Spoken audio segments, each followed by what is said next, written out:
자, 오늘은 등비 수열에 대해서 배울 건데 선생님이 수열 첫 번째 파트에서 첫 시간에서 설명했지만 우리가 고등 교과 과정에서 배우는 수열의 규칙은 두 가지 있다고 했어요. 합의 규칙과 곱의 규칙. 근데 우리가 합의 규칙을 가지고 있는 수열을 등차 수열이라고 배웠었잖아요. 그렇죠? 오늘 배우게 될 등비 수열은 곱의 규칙을 가지고 있는 거예요. 그래서 우리가 등비라는 말을 이해를 하면 어차피 등차 수열에서 수열을 배웠기 때문에 등비라는 말만 이해하면 우리가 바로 일반항을 만들어낼 수가 있어요. 자, 등비라는 것은 뭐냐면 이 비라는 말이 비율을 말하는 거야. 비율. 이 비는 비율의 비예요. 비율의 비야. 그러면 우리가 비율을 계산할 때는 당연히 기준이 있고 기준량이 있고 비교하는 양이 있어야 돼. 이걸 또 다르게 표현하면 당연히 나눗셈이에요. 비교하는 양에서 기준량을 나눴다는 뜻인 거예요. 이걸 전부 다 우리는 비율이라고 말하고 되겠어요? 분수로 표현할 수도 있고 소수로 표현할 수도 있는 거예요. 받아들일 수 있겠죠? 그때 이 비율이 똑같다는 얘기예요. 그러면 우리 등차 수열에서도 얘는 차이라고 그랬잖아. 차이가 일정하다. 너는 비율이 일정하다는 뜻이야. 그때 우리가 이 차이 계산할 때 어떤 거하고 어떤 거의 차이를 계산했죠? 항과 항의 차이를 계산했어. 즉 이웃한 두 항의 차이를 말했단 말이야. 그때 우리가 이웃한 두 항을 어떻게 표현했죠? 이제 우리 많이 배워봤으니까 당연히 첫 번째 항, 두 번째 항, 세 번째 항, 네 번째 항 이런 식으로 나열되어 있을 때 항과 항과의 차이라는 거는 다음 항에서 전 항을 뺀 거다라고 배웠었잖아요. 똑같은 레벨로 이해하면 되는 거예요. 자, 비율은 이렇게 수열이 나열되어져 있을 때 A2 나누기 A1 한 거랑 A3 나누기 A2 한 거랑 A4 나누기 A3 한 거랑 다 똑같다는 얘기인 거야. 그게 비율인 거예요. 무슨 뜻인지 알겠지? 그래서 우리가 선생님이 A2분의 A1 하고 A3분의 A2 하고 이런 식으로 받아들일 수 있어요? 없어요? 있겠죠? 반대로 얘기했구나. A2 나누기 A1이어야 돼. A2 나누기 A1 이해돼요? 그래서 A1분의 A2 A2분의 A3 이렇게 되는 거예요. 받아들일 수 있어요? 없어요? 있겠죠? 그래서 A3분의 A4 이런 비율들이 모두 똑같으면 그런 수열을 등비 수열이라고 배우는 거예요. 그때 선생님이 얘기했지만 나눴을 때 같은 비율이 나온다는 것은 역연산을 하면 뭐라고 말하는 거죠? 곱했을 때 같아진다는 걸 말하는 거예요. 곱의 규칙을 가지고 있다는 거예요. 나눗셈의 비율이 같다는 거는 반대로 생각하면 똑같은 수가 계속 곱해진다는 걸 의미하는 거예요. 그래서 선생님은 뭘 만들기 편하려고 이걸 우리가 수열의 이름은 차이라는 말이 들어있고 수열의 이름에는 비라는 말이 들어있고 나눗셈이라는 의미가 들어있고 차이, 뺄셈과 나눗셈의 의미가 들어있지만 선생님은 뭘 계산하기 편하려고 수열에서 제일 중요한 일반항 계산하기 편하려고 이거를 규칙을 다르게 해석한 거죠. 차이는 합의 규칙을 가지고 있는 거고 차이가 일정한 수열은 합의 규칙을 가지고 있다고 해석한 거고 비율이 일정한 수열은 곱의 규칙을 가지고 있다고 해석할 거예요. 받아들일 수 있겠어요? 그건 누구 때문에 그런 거다? 일반항 때문에 그런 것이다. 자, 그러면 등차 수열에서 이 일정한 차이를 뭐라고 배웠어요? 공차라고 배웠죠. 공통된 차이다 그래서 공차라고 표현하고 보통 우리는 D라는 문자를 사용해서 나타냈었죠. 자, 등비수열에서 공통된 비율을 공비라고 부르는 거예요. 공차처럼 공비라고 부르는 거예요. 그래서 너는 공비라고 표현하고, 보통 공비를 표현하는 문자는 R을 많이 써요. 알겠죠? 네. 자, 그럼 이제 선생님이 이 공비, 즉 공통된 비율을 이용해서 등비수열의 일반항을 한번 추론해 볼 거예요. 찾아볼 거예요. 자, 한번 생각해 보도록 하자. 첫 번째 항에서 뭘 곱하면? 고배 규칙이라고 생각을 해야 돼요. 뭘 곱하면? 공비를 곱하면 두 번째 항이 되는 거예요. 그래서 우리가 두 번째 항은 첫 번째 항에 공비를 한 번 곱한 숫자가 두 번째 항으로 존재해야 되는 거예요. 고배 규칙이니까. 그러면 세 번째 항은 두 번째 항에서 당연히 똑같이 또 공비를 한 번 더 곱해야 되죠. 자, 같은 수를 또 곱한 거다라고 생각을 해야 돼. 공통된 비율을 계속 곱해 나가는 거예요. 따라서 얘를 첫 번째 항을 기준으로 세 번째 항을 본다면 공비를 몇 번 곱한 거겠어요? 두 번 곱했겠죠. 따라서 세 번째 항은 첫 번째 항에다가 공비를 몇 번 곱하면 된다? 두 번 곱하면 된다. 그럼 당연히 우리는 같은 수를 여러 번 곱했을 때 표현하는 방법으로 거듭 제곱의 표현이 있기 때문에 당연히 우리는 R 곱하기 R이라고 쓰지 않고 R 제곱이라고 써야 되겠죠. 그러면 네 번째 항도 같은 규칙에 의해서 첫 번째 항에서 공비를 세 번 곱하는 걸로 표현하겠죠. 받아들여요? 이런 식으로 따지면 n번째 항은 첫 번째 항을 기준으로 공비를 몇 번 곱했겠어요? 당연히 n-1번 곱했겠죠. 그럼 당연한 사실이잖아요. 받아들여요? 못 받아들여요? 그러면 선생님 설명을 이해하는 동안 일반항을 찾아버린 거죠. 선생님 설명을 그냥 듣는 동안에 누굴 찾아버린 거야? 그렇지. 이렇게 설명할 수 있는 이유는 등차 수열에서 일반항의 의미를 알고 있기 때문에 선생님이 다른 보조적인 설명 없이 바로 온 거예요. 알겠습니까? 그래서 등비수열의 일반항 A에는 어떻게 생겼다? 첫 번째 항을 기준으로 공비를 몇 번 곱하면 되더라? n-1번 곱하면 되더라. 그러면 이제 여러분들이 등비수열을 나타내는 식의 특징을 파악하는 시간이죠? 자, 선생님이 항상 식은 간단히 하는 거라고 얘기를 했어요. 식은 간단히 하는 거라고 했어요. 그래서 등차 수열도 원칙은 이거야. 첫 번째 항에서 공차를 n-1번 더한 거야 라고 해서 원래는 등차 수열도 표현할 때 a1 플러스 n-1d 이렇게 표현하는 게 맞지만 실전에서는 이 식을 간단히 해서 표현하기 때문에 우리는 처음부터 얘를 간단히 한 모양을 공부한 거죠. 그래서 등차 수열의 일반항은 n에 관한 1차식의 꼴로 표현이 된다. 그리고 n의 개수가 공차였다라는 사실을 이해한 거죠. 자, 그러면 얘도 간단히 표현해야 될 거 아니에요. 간단히 만약에 된다면. 그럼 얘는 어떤 게 변수죠? 당연히 n이 변수예요. 그러면 n의 위치가 지수에 있기 때문에 등비수열을 나타내는 식은 어떤 식이다? 지수식이어야 되는 거예요. 지수의 변수가 있는 식이어야 돼. 그러면 이 n이 변수지 -1이 변수는 건 아니잖아요. 그쵸? 그래서 우리가 지수 법칙에 의해서 얘를 이렇게 표현할 거란 말이야. a1 곱하기 r의 n제곱 나누기 r로 표현할 거예요. r은 변수가 아니에요. 따라서 그걸 간단히 하면 앞에 있는 첫째 항도 변수가 아닐 거니까 첫째 항을 r로 나눈 걸로 표현이 돼야 되겠지. 자, 이게 나누기 r 이렇게 될 거 아니에요?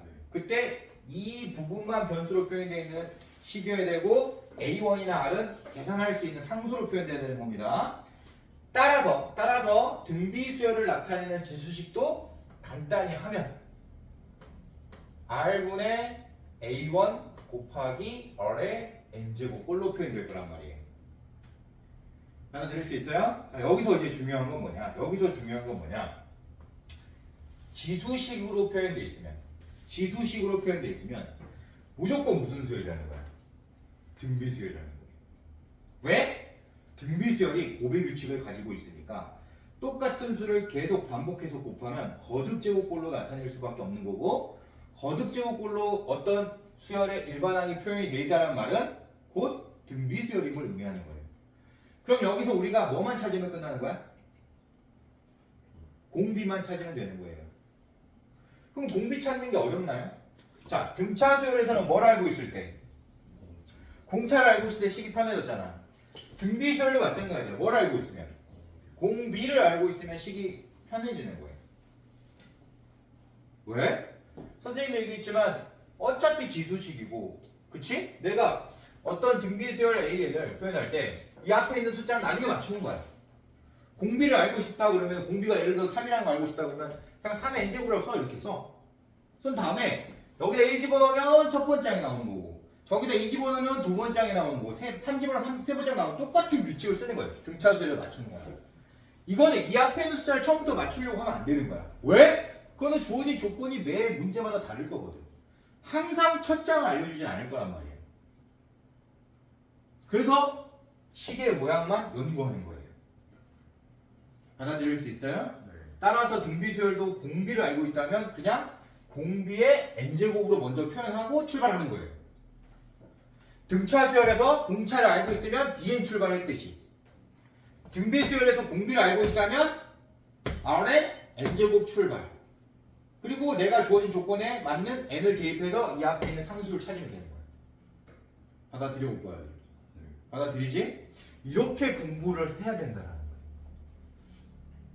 등비수열의 일반항 이렇게 간단하게 해결할 수 있습니다. 받아들일 수 있어요? 다시 한번 얘기할게. 우리가 일반항을 추론하는 원리는 등차수열이나 등비수열이나 별반 차이가 없어. 합의 규칙과 곱의 규칙만 이해할 수 있으면 쉽게 추론할 수 있지. 그래서 별도의 암기 작업이 필요 없는 거야. 근데 우리가 추가적으로 공부하고 익혀야 되는 건 뭐냐면, 이런 식들을 간단히 한 상태로 문제에 출제되더라는 거야. 이런 식의 모양을 그대로 유지하는 게 아니라 얘를 간단히 한 상태로 풀어야 되기 때문에 당연히 우리는 오버해서 추가로 더 공부를 하는 거예요. 식의 모양을 공부하는 거예요. 근데 봐봐. 웃긴 게 뭐냐면 규칙이 딱 두 개밖에 없어. 고등교과 과정에서 나오는 게 두 개밖에 없는 거야. 합의 규칙하고 곱의 규칙. 그러니까 너네가 1차 시간이면 지수식 둘 중에 하나만 보면 되는 거예요. 그럼 선생님, 이런 규칙이 아닌 애들은 식이 다른 식으로 표현될 건데 그건 어떻게 해결해요? 라고 물어보면 그거는 별도의 규칙이니까 우리가 처음부터 확인할 방법은 없는 거야. 그러면 그런 문제 풀 때 선생님이 어떻게 풀어라? 1, 2, 3, 4. 첫 번째 항, 두 번째 항, 세 번째 항, 네 번째 항을 찾아서 내가 새로운 규칙을 찾아서 문제를 해결해야 되는 것이다 라고 얘기를 했습니다. 받아들여 볼 거야 돼. 받아들이죠. 따라서 우리는 시간을 어디서 절약해야 되냐, 그런 문제를 해결하기 위해서 절약해야 될 구간은 명확한 거야. 등차와 등비를 정확하게 이해하고 거기서 시간을 절약해야지만이 그 이외의 다른 규칙을 우리가 접근할 수 있는 거예요.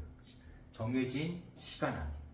시험은 항상 시간을 정해놓고 문제를 푸는 능력을 테스트하기 때문에, 시간을 무제한으로 주지 않기 때문에 반드시 여러분들이 시간을 줄일 수 있을 때 줄여야 돼요. 선생님은 그런 공부를 여러분들한테 지금 가르치고 있는 거예요. 받아들이죠? 자, 그러면 이제 242페이지 내용은 끝난 거고 거기 볼 필요 없는 거예요. 자, 243페이지 등비중앙, 이것도 한번 똑같이 한번 해석해보자. 선생님이 이거는 문자를 어떻게 쓰느냐가 중요한 거라고 그랬어요. 그래서 등차 중앙이라는 말은 어디서 생겨나는 거다? 어떤 세수가 등차 수열을 이룰 때 등차 중앙이라는 말이 나오는 거예요. 그러니까 이 중앙이라는 말은 어디서 나오는 거야? 세의 숫자가, 그치? 대답. 세 숫자가 등장을 하고 그 세 숫자 중에 가운데 있는 항을 기준으로 어떤 걸 생각해 보겠다는 뜻인 거예요. 중앙이라는 말은. 그러니까 당연히 등차 중앙이면 등차수를 이루고 있었을 때, 세 수가 등차수를 이루고 있을 때 중앙을 말하는 거고, 등비중앙 그러면 당연히 세 수가 등비수열을 이뤘을 때 세수가 등비수열을 이뤘을 때 그 가운데 있는 항을 말하는 거예요. 선생님 시끄러워서 저거 문 닫은 건데 일단 그냥 해. 자, 그러면 우리가 등차의 규칙을 가지고 있었다면 선생님이 얘기했잖아. 나중에 결론부터 얘기해주면 너 다 더하면 뭐 나와야 된다 했어? 3비 나와야 된다 했지. 자, 얘는 결론부터 얘기하면 곱의 규칙을 가지고 있으니까 다 곱하면 뭐 나오겠어요? 자, 이거 다 더했을 때 b 3번 더한 거랑 똑같은 거야. 그럼 얘를 다 곱했을 때는 누구를 3번 곱한 거랑 같아야 되겠어? 그렇지. b를 3번 곱한 거랑 똑같아야 돼. 그 이유는 명확해. 왜 명확하냐? 너가 등비수열을 했지. 그러면 당연히 얘를 기준으로 얘를 보면 r을 곱했을 거니까 반대로 r을 나누면 되지. 그래서 얘는 r분의 b가 되는 거예요. c는 b에서 r을 곱한 거니까 당연히 c는 br이 되는 거야. 그러면 r분의 b하고 br하고 곱한 현상이 발생이 되겠지. 선생님이 얘기했잖아. 활용은 어떤 문자를 기준으로 식을 표현하느냐에 따라 식이 모양이 달라진다 했잖아요. 그때 중앙을 기준으로 모양을 볼 줄 알아야 된다 했잖아. 그지? 기억나지? 그래서 이렇게 식을 보면 너네 다 곱해봐. 그럼 당연히 r 없어지고 b 곱하기 b만 남는단 말이야. 그래서 b세제곱 되는 거예요. 간단한 거예요. 그러면 자, 문제에서 어떤 세수가 등차수열을 이루고 있다. 너네 다 더한 게 3이야. 이렇게 풀어야 되지. 어떤 세수가 등비수열을 이루고 있다. 이렇게 말하면 어떻게 하면 되는 거예요? 곱한 게 b세제곱이야. 이렇게 말하면 되는 거라. 간단한 거예요. 근데 우리가 이거를 뭐 더 이상 복잡하게 뭔가를 외우고 뭐 b제곱이 ac다 이런 거 외울 필요 있어요? 미친놈이죠. 그걸 외우고 있어요. 그게 그 말인데. 받아들일 수 있어요? 네. 합의 규칙은 합으로 풀어내고 곱의 규칙은 곱으로 풀어내면 되는 거야. Understand? 좋았어요. 자, 그렇게 하면 등비 중앙도 우리는 쉽게 해결이 된다. 받아들일 수 있겠죠? 자, 선생님이 245페이지 필수의 제를 한번 같이 천천히 한번 풀어볼게요. 자, 245페이지 필수의 제 18번. 자, n번째 항이라 그랬으니까 그치? 그냥 우리는 an이라고 말하자. an이라고 말하자. 자, 그 an이 3 곱하기 2에 1-2n제곱으로 표현되어 있지. 그치? 자, 선생님은 여러분들한테 미션을 줄 거예요. 야, 너 식 간단히 한 거야, 안 한 거야? 이 식은 간단히 했다고 말하면 안 돼. 이건 잘못된 표현인 거야.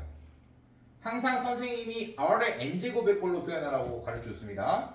그러면 얘는 지금 변수가 n이니까 n에 관한 지수식으로 표현해야 되지. 이 지수에 이런 상수를 주면 안 되는 거예요. 그러면 선생님은 이걸 어떻게 해석할 거냐? 3 곱하기 2 나누기 2의 2n제곱으로 표현하겠죠. 받아들여요? 네. 받아들여요? 대답. 네. 자, 그러면 잘 봐. 여기서 얘는 계산이 돼야 안 돼? 당연히 되지. 그러니까 얘를 어떻게 말해야 돼? 6 나누기 2의 2인제곱이지. 근데 선생님이 항상 얘기했지만 나눗셈을 표현 안 한다 했잖아. 그럼 얘를 곱셈으로 표현하려면 나눗셈을 곱셈으로 표현하면 어떻게 해야 돼? 역수를 만들어야 되지. 역수 만들 때 지수의 보호만 바꾸면 되는 거라 했잖아요. 받아들여요, 받아들여요. 따라서 너를 이제 원래대로 2의 마이너스 2인제곱을 볼 건데 여기서 중요한 핵심이 뭐냐면 n에 관한 식이어야 돼. 그러니까 이 마이너스 2를 어떻게 처리해야 된다는 거야. 그걸 어떻게 처리해야 되느냐? 뭐의 n제곱의 꼴로 바꾼다는 느낌을 가져야 되는 거야. 알겠지? 지수는 항상 n이어야 돼. Understand? 그러니까 2의 마이너스 2제곱이 미치라고 생각하고 풀어라는 얘기야. 그럼 2의 마이너스 2제곱은 몇이죠? 4분의 1이죠. 받아들일까요? 자, 따라서 우리가 어떤 수열을 이런 식으로 알려줬다. 나 너 이렇게 표현 안 할래. 내가 제대로 표현하면 너는 6 곱하기 4분의 1의 n제곱 이렇게 표현했어야 되는 거야. 오는 거 어려워요? 안 어려워요? 어렵진 않죠? 자, 그럼 이렇게 표현했다고 쳤을 때 공비가 바로 확인이 되고 여기다 1 집어넣으면 첫 번째 항이 되는 거예요.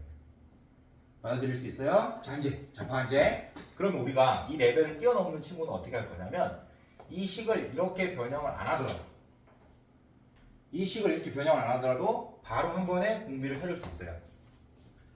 어떻게 찾는 거냐? 아까도 선생님이 얘기했지만 우리는 항상 공비는 n의 미치라는 거를 기억하면 돼. 공비는 n의 미치라는 걸 기억하면 되는 거야.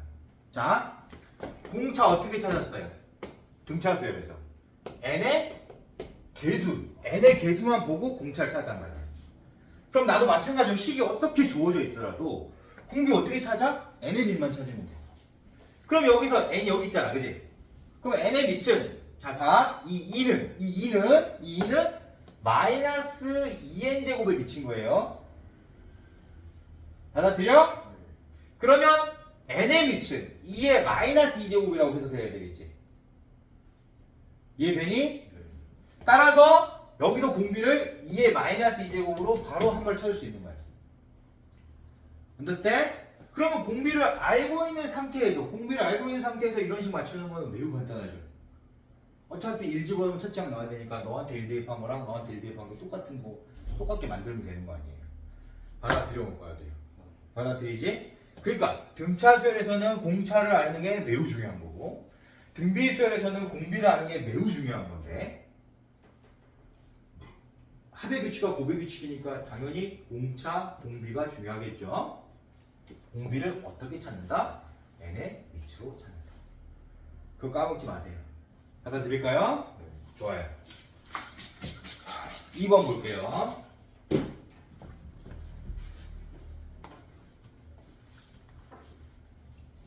2번. 자, 공비를 알려줬죠? 공비가 마이너스 1에 그리고 여섯 번째 항이 A6이 마이너스 160이래. 야, 그러면 너 AM 뭐야? 이렇게 물어봤다면 봐라. 우리는 공비를 안 한 수가 끝난 거야 라고 했잖아 선생님이. 자, 앞에 어떤 숫자 있는 건 나중에 골라.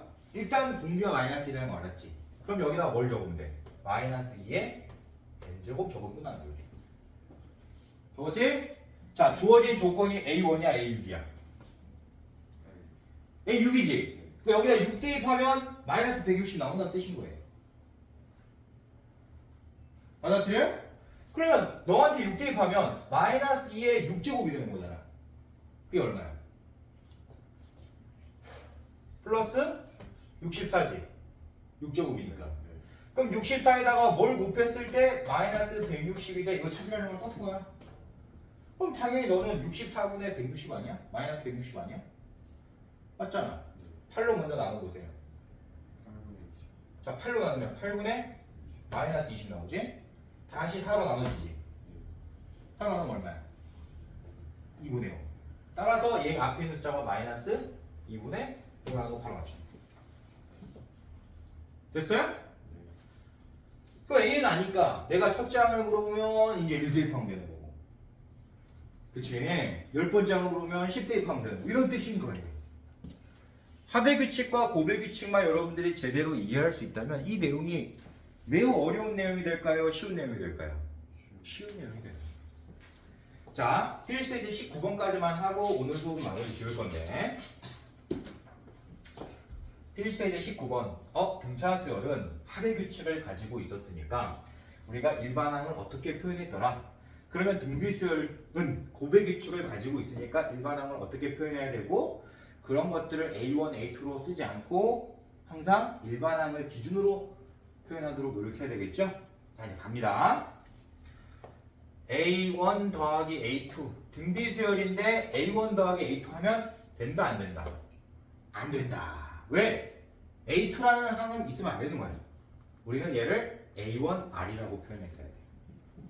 따라서 너는 A1 더하기 A1R이라고 표현했어야 되고 여기서 중요한 거는 얘가 동량인지 아닌지 중요한 거예요. 동량이 아니에요. 당연히 동류어인 거예요. 왜냐하면 같은 문자가 있으니까.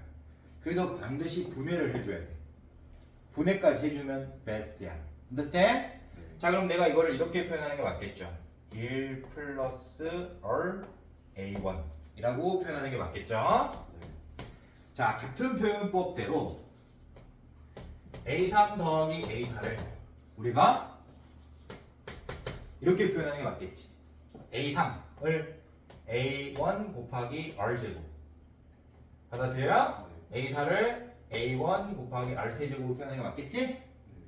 얘도 A1R, A1R제곱, A1R3제곱 똑같은 부분이 들어있잖아요. 그럼 당연히 분해를 해야 되는 거니까 A1R제곱이 똑같은 부분이잖아. 맞아, 틀려? 맞아요. 그래서 이 부분도 당연히 분해를 해야 되면 돼. 해야 돼. 자, 해서 표현할게요. 그럼 1 플러스 R 곱하기 A1R 제곱 이렇게 분해되겠죠? 받아들였어요? 자, 여기서 이제 우리가 중요하게 생각해야 될 게 잘 들어. 선생님이 등차 수열에서는 합의 규칙을 가지고 있으니까 뭔가 연립해가지고 계산을 할 때는 다간법을 쓰는 게 유리해요. 다시 합의 규칙으로 항들이 표현되어져 있기 때문에 더하거나 뺐을 때 간단히 될 확률이 매우 높아. 어떤 수열에서는? 등차 수열에서는. 자, 등비 수열에서는 곱의 규칙을 가지고 있기 때문에 항들이 곱의 규칙을 가지고 있기 때문에 우리가 뭔가를 연립해서 계산을 할 때 가간법을 쓰면 안 되는 거야. 곱의 규칙을 가지고 있으니까 곱하거나 나누어서 간단히 해야 돼. 자, 근데 보통은 빼서 문자를 없애잖아. 얘는 등비 수열은 나눠서 문자를 없애는 거야. 그걸 꼭 기억해야 돼. 받아들일 수 있겠어? 자, 따라서 선생님은 그러니까 너 봐봐. 너네 둘이 보면 얘하고 얘를 어떻게 하면 곱했을 때 나눴을 때 문자가 소거될 그런 상황이 발생하는 거예요. 그러니까 등비 수열은 나눠서 간단히 한다 이렇게 생각을 하면 돼요. 받아들일 수 있어요? 자, 따라서 240 나누기 62 240 나누기 60이 얼마죠? 4죠. 4라는 애가 얼마가 나와야 돼? 1 플러스 R, 2 플러스 R 어차피 나눠서 없어질 거고 A1 나눠서 없어질 거야. 그러니까 뭐만 남아? R제곱 나오죠. 그러니까 R제곱이 사람을 찾아버려. 받아들여요? 자, 그러면 공비는 플러스 마이너스 이겠지. 받아들일까 못 받아들일까? 그렇지. 그러면 여기서 공비가 플러스 마이너스 2라는 거 알았잖아. 여기다 대입해. 너 2야. 너 2라고 생각하면 3A1이 60이니까 A1은 20이다. 바로 찾을 수 있죠? 또 뭐 공비가 마이너스 2야. 그럼 마이너스 A1이 60이니까 첫째 항은 마이너스 60이야. 이렇게 찾을 수 있다. 오늘 답 얻었을까요? 못 얻었을까요? 얻었죠. 다시 정리. 등차 수열은 합의 규칙을 가지고 있기 때문에 더하거나 빼서 간단히 하는 거야.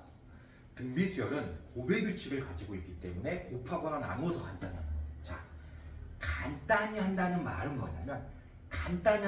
뭐냐면 우리가 문자를 연립하거나 뭐 하려고 했을 때 간단히 한다는 말은 뭐냐면 소거하겠다는 거야. 그러면 공통된 부분이 존재할 때 나누면 그 부분이 소거되겠죠. 그래서 나눗셈을 많이 쓰는 거예요.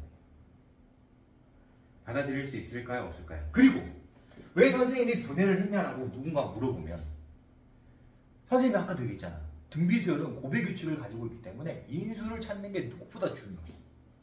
그래야지 나중에 연립하기도 편하고 뭔가를 대입하기도 편한 거야. 곱의 규칙을 가지고 있고 곱하거나 나눴을 때 분해된 상태로 보면 인수를 알 수 있기 때문에 인수가 곧 약수거든. 그래서 최소 공배수 찾는 것도 편하고 최대 공배수 찾는 것도 편하고 그걸 비율로 나타냈을 때 약분도 편해지는 거야. 받아들여져? 따라서 우리가 이런 문제가 나오면 자연스럽게 분해를 하는 거예요. 등비수열에서. 받아들이겠지? 자, 여기까지 선생님이 정리를 해주고 다음 시간에 나머지 필수 예제들을 풀어보면서 등비수열을 마무리 짓도록 할게요. 오늘 수고 많았어요.